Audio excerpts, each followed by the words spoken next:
একদিন রোনালদো ও নেইমার মাঠে ফুটবল খেলতেছিল। হঠাৎ নেইমার রোনালদোকে ফাউল করে ফেলে দেয়। রোনালদো রেগে চেঁচিয়ে উঠে বলল, তুই খেলতে এসেছিস নাকি মারামারি করতে এসেছিস?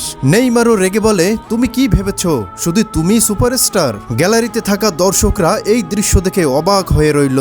রোনালদো নেইমারের দিকে ঝাঁপ দিতে যাবে, ঠিক তখনই হঠাৎ মেসি এসে দুজনকে আলাদা করে দাঁড় করায়। মেসি শান্ত কণ্ঠে বলল, তোমরা জানো কেন মানুষ আমাদের ভালোবাসে? গোলের জন্য নয়, বরং আমাদের স্পিরিটের জন্য।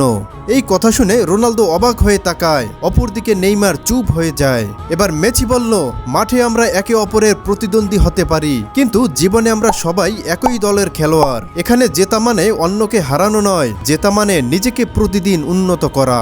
এবার নেইমার মাথা নিচু করে বলে, তাহলে আসল খেলা প্রতিপক্ষকে হারানো নয়, নিজেকে জয় করা। রোনালদো মাথা নেড়ে বলে, ঠিক তাই, আজ থেকে মাঠে প্রতিযোগিতা থাকবে, কিন্তু সম্মানও থাকবে। এবার তিনজন হাত মিলিয়ে হাসে। প্রিয় বন্ধুগণ, সত্যিকারের খেলোয়াড় প্রতিপক্ষকে ছোট করে নয়, বরং নিজেকে বড় করে জেতে।